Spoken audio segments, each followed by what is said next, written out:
guys, welcome back to my channel. Today we are going to be doing a purchase or pass. This type of video, as you know, was started by Samantha March and quickly popularized. She does have a community playlist, so I will link her channel and her community playlist down below, so feel free to check out other people's opinions on these products. And without further ado, I'm going to go ahead and get started.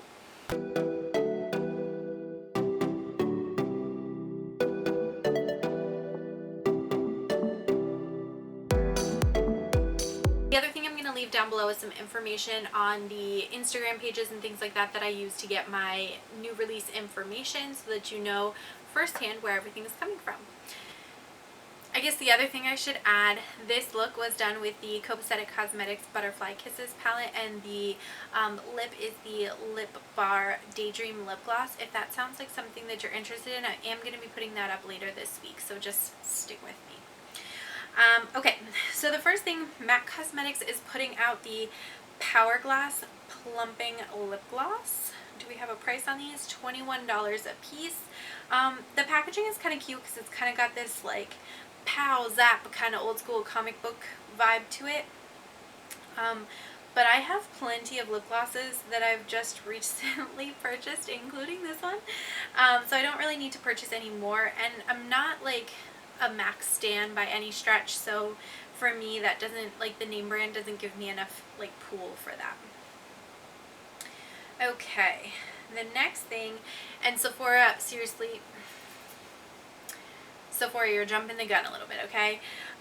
Sephora Fall collection is being released, and it's a pumpkin infused brush set for $18, a pumpkin infused sponge set for $16, a lip balm which is $9, and some lipsticks that come in 20 shades, which is awesome, $14, some exfoliating wipes for $8, and a break apart brush set for $40, and it says "and more."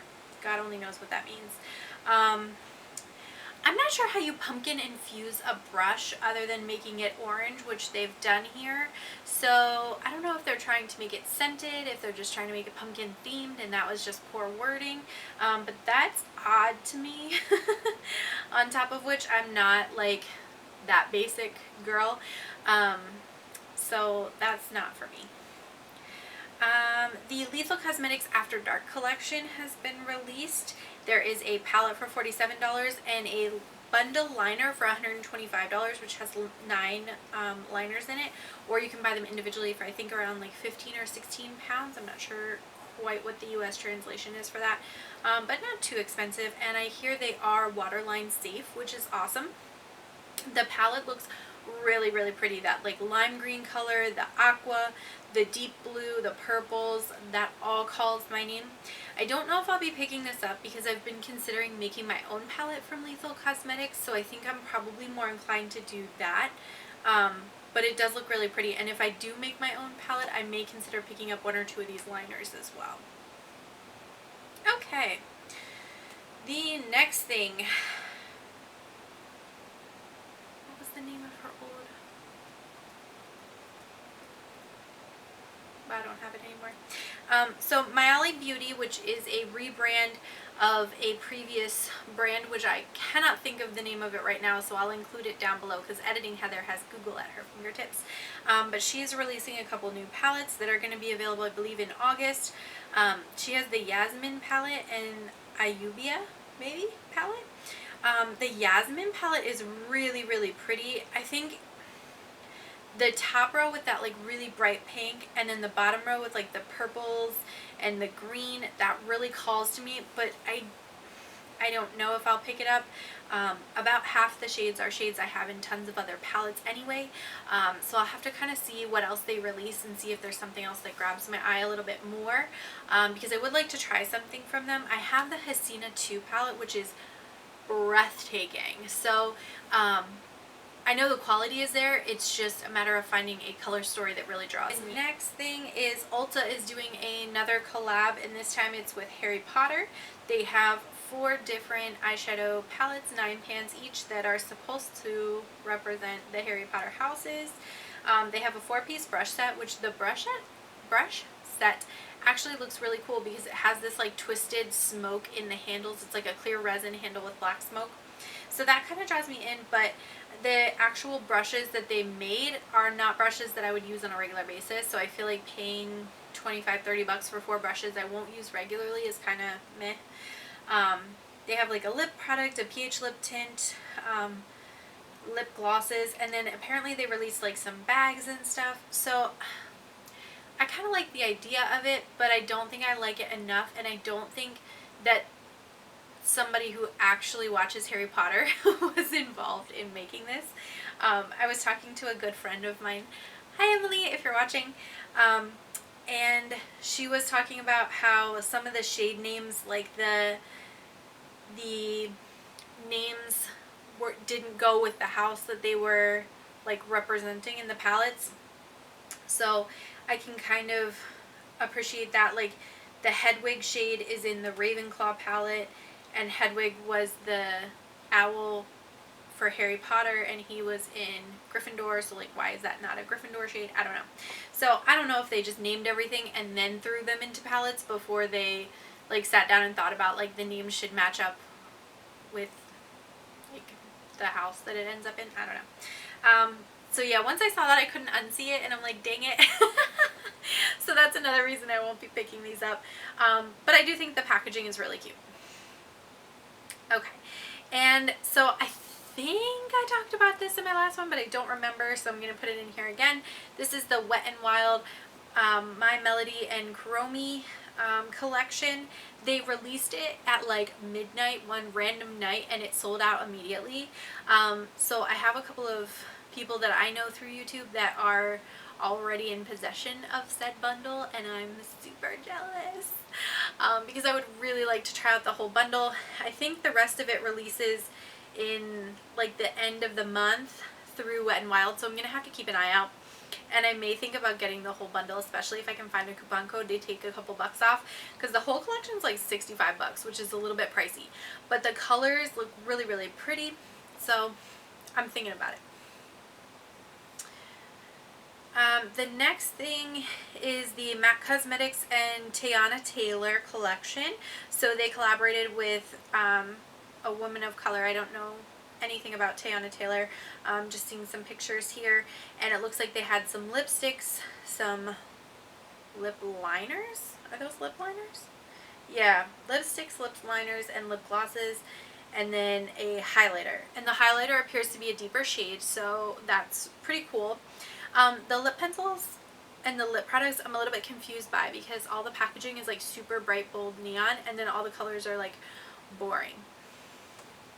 So I don't really understand that. I think it would have been way cooler if they were going to go the neon route to do like neon pinks, purples, whatever, and then like make the packaging fit the actual like product that you were pulling, but I don't know. The next thing is the Violet Voss Sakura Blossom palette, and it is 18 pans, $42. It's a mix of finishes, mattes, foils. The colors look really, really pretty, but I think because I already have the Midas Cosmetics Smoky Glow palette, I have enough like bright hot pinks, and then the rest of it is kind of like leaning more neutrals and golds, and I have tons of neutral palettes, so I don't think I'll be picking this one up. I really do like the Violet Voss formula though, so if they do release a color story that is more interesting to me, kind of like the Sweet Violets was, it's a very interesting palette, I would definitely be inclined to pick it up. Oh god. The next one is the Urban Decay Stoned Vibes palette, and this palette, the like little packaging thing on the front where it has like the textured like stone in the plastic or whatever, that looks kind of cool, but the inside looks stupid. There's 8 pressed glitters and 4 mattes, and I don't mess with pressed glitters at all. I have a couple palettes that have them in, and I will sometimes take them and apply them on top of like a nail polish just to make it more interesting. I haven't found any other way that's eye safe to use them, and I'm deathly afraid of putting anything in my eye, so I do not want to be messing around with the pressed glitters. So that is an absolute no for me, on top of which I feel like pressed glitters, like we've already kind of been there, done that, so this is kind of late to the party. Okay, the next thing is the Maracuja Juicy Lip Gloss.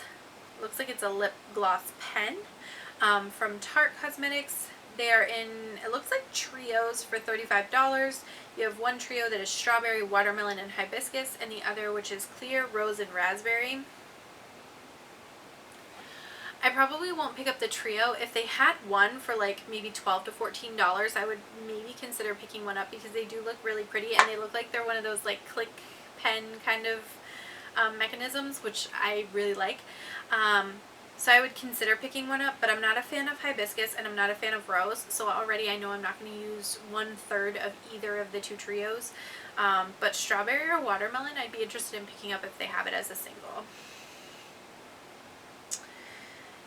And the last thing is there are two new products from Laneige. One is a cream skin mist, which is a refreshing hydrating spray for $27, and a cream skin milk oil cleanser for $34. I would be interested in picking up the cleanser once I use up what I already have, because I do like other Laneige products that I've tried. I've tried some toners, an eye cream, a moisturizer, the lip mask, the face mask. I've tried a lot of different stuff and I've been really happy with all of it. None of it bothers my sensitive skin. I have usually normal to dry skin, sometimes dehydrated skin, depending on how much water I'm drinking. So that's just for your reference. I think I would be interested in trying that, but probably not right this second because I do have some other products I want to use up first. Okay, so that concludes this week's Purchaser Pass. I hope you enjoyed this video. Feel free to like, comment, and subscribe. You also will have links down in the description box for the places that I go to find out information about these new releases, as well as Samantha March's community playlist and her own channel. Again, I want to thank you so much for watching, and I'm going to catch you in my next video. Bye!